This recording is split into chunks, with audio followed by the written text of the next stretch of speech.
Welcome to SEFEO Podcast. Well, right now I'm with my very good friend. She is Shepia Strong from United States. Well, Shepia Strong, it's been a while not to meet you, not to see you, not to hear your voice. So that's really nice. Now you are here. We are talking here. So yeah, so that's good. Yeah. So Shepia Strong, yeah. So what time now in United States? What do we call it? America or United States? I think it's fine to call it either one. I call it the U.S. Oh, yeah. Because I don't. All right. So what time now? I think that we only have one time difference. So probably that now is already 9 p.m. Yep, and here it is 11 a.m. All right, because here is already 10 p.m. So yeah. So I could see the moon, and then you could see the sun. Yep, exactly. Well, okay. Shepia Strong. I want to ask you like several questions here about volunteering, about running group. What motivates you like to do volunteering, especially to Indonesian people? Like you motivate them, you teach them English. Like, so what motivates you? I'm not exactly sure. It's just something that I enjoy doing. I've always volunteered everywhere. Wow, that's good. Yeah. Because I also love volunteering. I love volunteering because I have been doing this one since 2012, like providing something to people who are learning English, even though that my English is not really good because I'm still trying to improve. But I think that by doing this one, I can help other people, and then I also can help myself to improve myself more. Exactly, it's beneficial to everyone. Yeah, that's really nice. And it's not easy to find people that are motivated enough to do it. So anytime that someone wants to do it, it's a good thing to do. Well, that's good. Prior to doing this, I was volunteering in schools with elementary students. So Shepia, I want to ask you.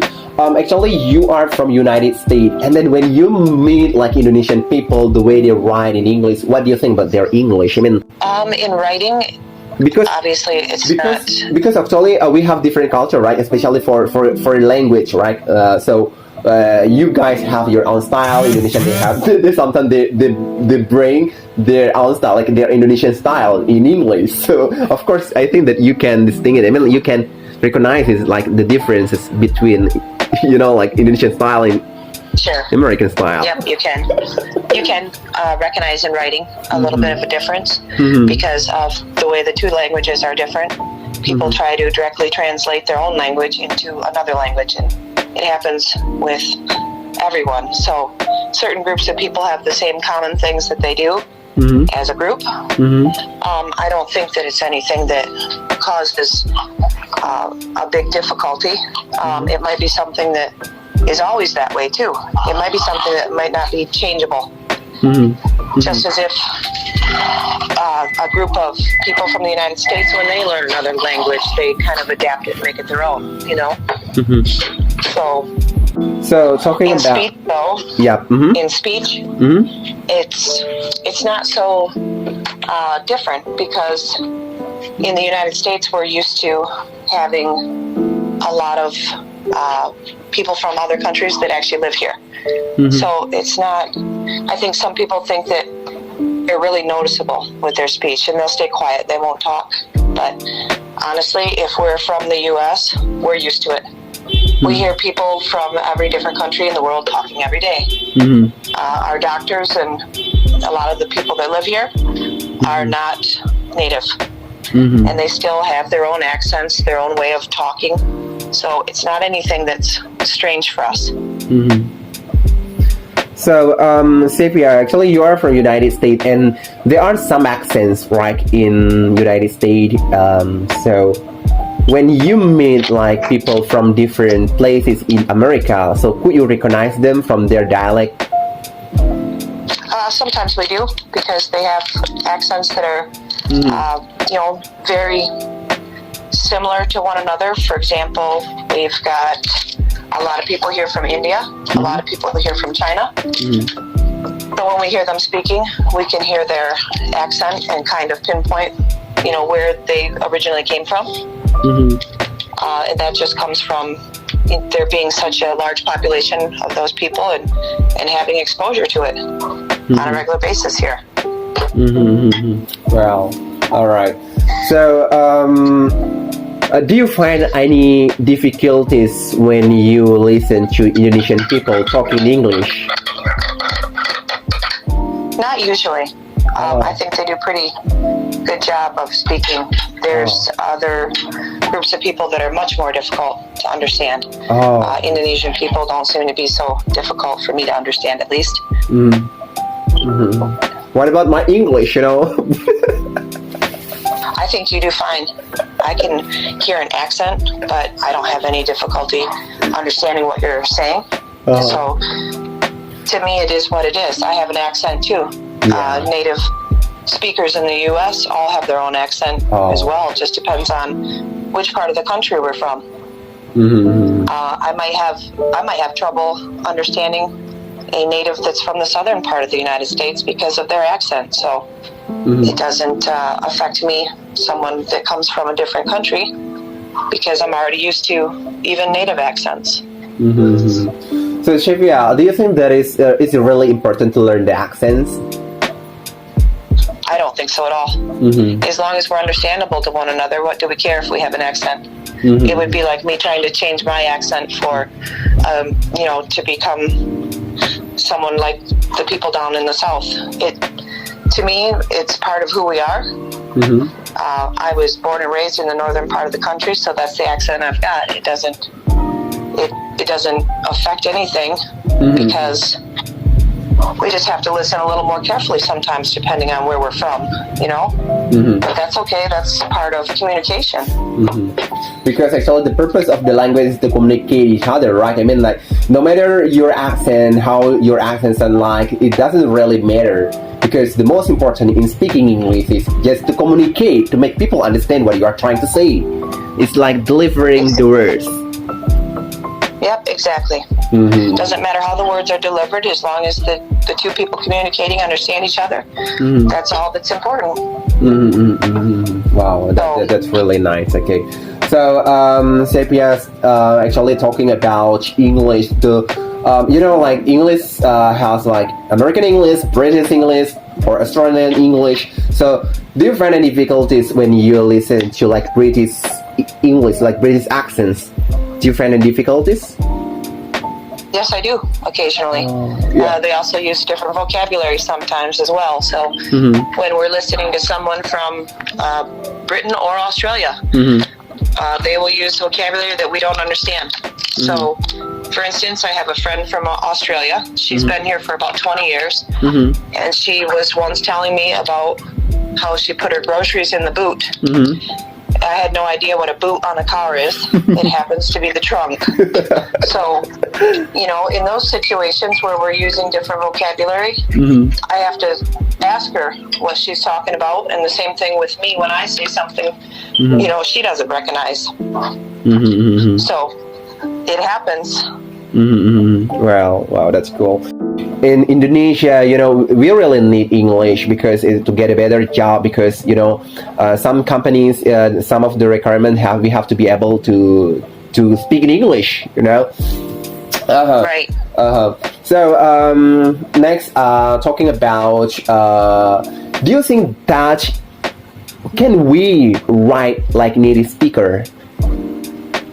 For example, like for me, like I'm Indonesian. I mean, like, can I write like a native speaker? And then how to write like native speaker? Because of course it's quite different, comparing to Indonesian to Americans. In the writing style is quite different. So in your opinion, can Indonesians write as natural as native speaker like American people?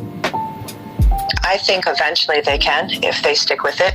I think the younger people seem to actually do a better job than some of the older people that are learning English. I believe it's because they're...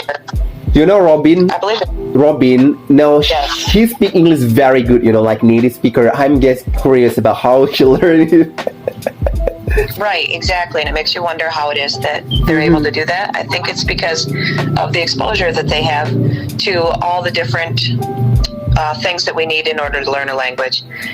He's probably, listening to movies, to music, music, things like that. Movie. Right. Reading, writing, getting involved with a lot of these things that the native people are creating. So he's getting all this exposure to it. And kind of naturally picking it up. And now he's at a level where, you're right, I can't differentiate when I listen to him talk that he isn't native. So I think it's just a matter of having that exposure. And that's kind of how native kids learn, is being exposed to all of this, language, the reading, the writing, the listening, the speaking. We do it all, and we do it every day. So I think that's the difference between the younger crowd and the older crowd, is that the younger ones are spending more time doing all these things every day. Wow, that's right. So for you, do you have any tips for us, like Indonesian people, to be able to speak English well? I would say, don't be shy. Anytime that we're shy and we don't participate, we're missing opportunity. Because there's a few people that are willing to help, only a few that are really willing to help, and they're sitting there and they're waiting for the shy people to get involved and ask for something or point something out that they need. So if you've got that opportunity, take it. There's no benefit from being shy and saying nothing when you have an opportunity. So just get started. It gets easier, but you have to start talking, and you have to start writing so that people can get involved with you, and that cooperation back and forth, that participation, is what increases your level. I don't think that we can just absorb a language by not getting involved. I think it's something that has to be used. So the only way to do it is to get over the shyness and start using it. What about when someone judge us because your English is blah blah blah blah blah blah? Sometimes it makes us insecure. Insecure to speak in English. What if they correct, or what if they blame or judge us based on our skill? Especially like, your pronunciation is really bad and blah blah blah. Sometimes it's what makes insecure. Is what make some members, they are not really confident to speak English. They are afraid of being judged. Right, and that happens everywhere. Judgment happens here too, and I think it happens amongst our own group of people more than what it does when, for example, I think that an Indonesian would judge another Indonesian before I would judge an Indonesian, if that makes sense. So I think it's amongst our own groups that we kind of tease and pick on each other, and it does make people not want to speak up because they're afraid of being judged again. But we also have to realize that the people that are judging us really have no bearing on our life. Okay, they're not. If someone is being negative about what we're trying to do and learn, then they're not interested in helping us. They're not a friend.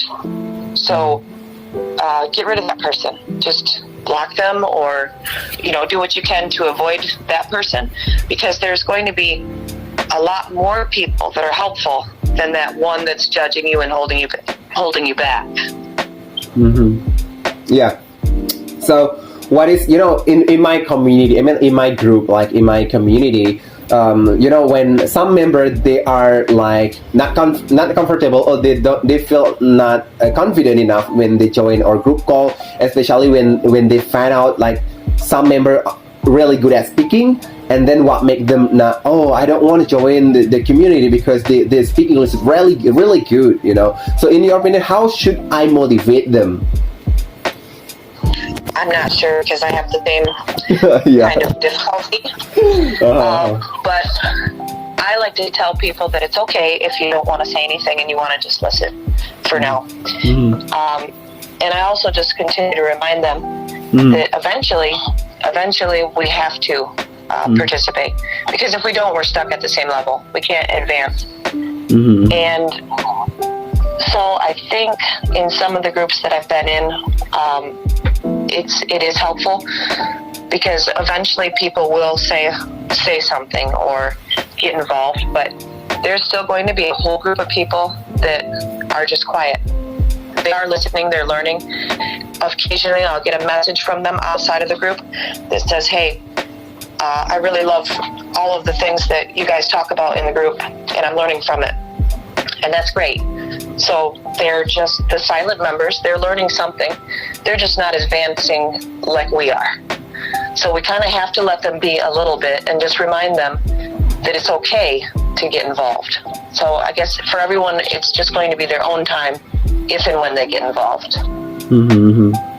So, okay, so Shepia, so actually the tip is how to be able to communicate in English well. So you have to be confident and then get rid of shyness. Right, and we don't even have to be confident. I wasn't confident when I first started speaking in groups because this is not something that is within my personality to do. I've never done this before. So it was nerve-wracking. I had to get started. I had to pretend I was confident. So if you pretend you're confident enough times, eventually you'll become comfortable doing it. So it's forcing yourself. The only one holding you back is you. So just force yourself to try it. Make a challenge for yourself. I'm going to do this 5 times, or I'm going to do this 10 times. If after the 5th or 10th time you're still nervous and shy, then quit. But at least you can say that you tried it. Well, that's really nice. And you guys do a really good job with your word pronunciation. So. Oh, thank you so much. But we are still trying to learn here, trying to improve our English, our pronunciation, our vocabularies. So, by the way, Shepia, that's really nice to have you here. I really want to talk to you all over again, maybe in the next time. So, yeah, that's really good, because we can share each other here, and hopefully that we can talk here. It can motivate the other to be able to speak in English, and then be confident. Yes, absolutely. Confidence is something that we gain, so we have to get started first. Just get started and try it, and do it repeatedly. Pretty soon you're going to be confident. Wow, that's cool. All right, that's really nice from you, Shepia. So thank you so much, Charlie, for being here. And then I would like to invite you all over again. Maybe I would like to call you all over again, maybe the other time. So thank you so much for our discussion, especially. So that's really nice. So good morning for you. Have a nice day. Thanks a lot. You have a good evening. Yeah. And it was a pleasure talking to you too. Yes. Okay. See you and have a nice day. Thanks a lot. Bye.